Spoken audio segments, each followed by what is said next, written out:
ооруган тоскоолдуктарга жана кыйынчылыктарга карабастан илимге жарым кылымда арнап, ар бир гүлгө камкордук гана кылбастан өз баласындай көрүп сүйүү дагы тартуулайт. Мунун баары ботаникалык бактын гүлдүү декоративдүү өсүмдүктөрүнүн лабораторияларын башкарган Ирина Бандарцова жөнүндө. Ал 500 чарчы метрде өскөн 450 түрдүү өсүмдүктөрдү карайт. Айтымында тажы вирусу жок кезде күнөсканага мектеп окуучулары жана студенттер келип, гүлдөргө кам көрүүгө жардам беришчү.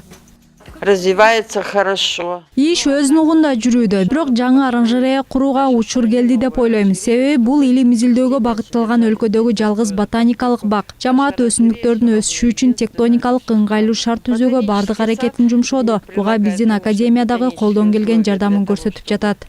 Содержать эту. Бакчанын өзү Борбор Азиядагы эң чоң бактардын бири. Анын жалпы аянты 150 гектардан ашуун жана 5,5 миңден ашуун өсүмдүктөрдүн түрлөрү бар. Борбор калаада ал 3 бөлүккө бөлүнгөн. Биринчи аянты гүл жана декоративдик өсүмдүктөрдүн аянты. Экинчи бөлүгү дендрарий коругу. Үчүнчүсү Иса Ахунбаев көчөсүнүн боюнда жайгашкан. Мындан тышкары Нарын шаарында дагы ботаникалык бакча бар.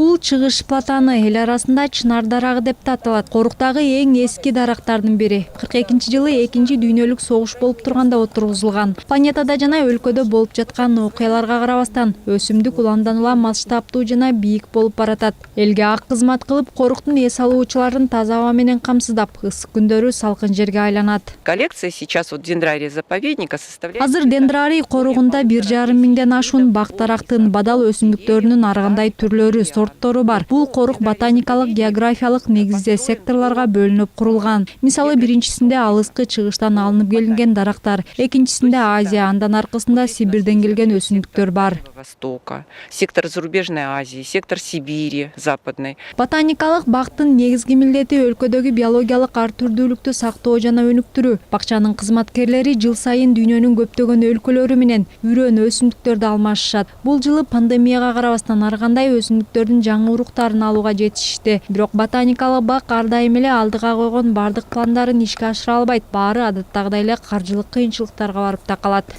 В экспедиции ездить не получается, потому что Экспедицияларга чыгууга мүмкүнчүлүк жок, себеби аны уюштурууга каражат жетишпейт. Негизи экспедицияга коллекцияны толтуруу үчүн эле эмес, жаңы жаш илимпоздорду даярдоо үчүн чыгып турсак жакшы болмок. Биздин чет элдик ботаникалык бактар менен келишимдерибиз бар. Анда жаш илимий кызматкерлерди стажировкадан өткөрүү деген пункт бар. Бирок мындай шансты колдонуу мүмкүн болбой жатат. Маселе кайра эле финансыга барып такалат. молодых научных сотрудников. Мындай түйшүктөргө карабастан ботаникалык бактын жамааты эртеби кечпи бийлик бакчага көбүрөөк каражат бөлүп берет жана алардын пландары сөзсүз аткарылат деген үмүттө. Азырынча бактын кызматкерлери бардык кесиптештерин өтүп кеткен илим күнү менен куттуктап, түмөн түйшүктүү ошол эле учурда ардактуу иштерине ийгилик каалашат.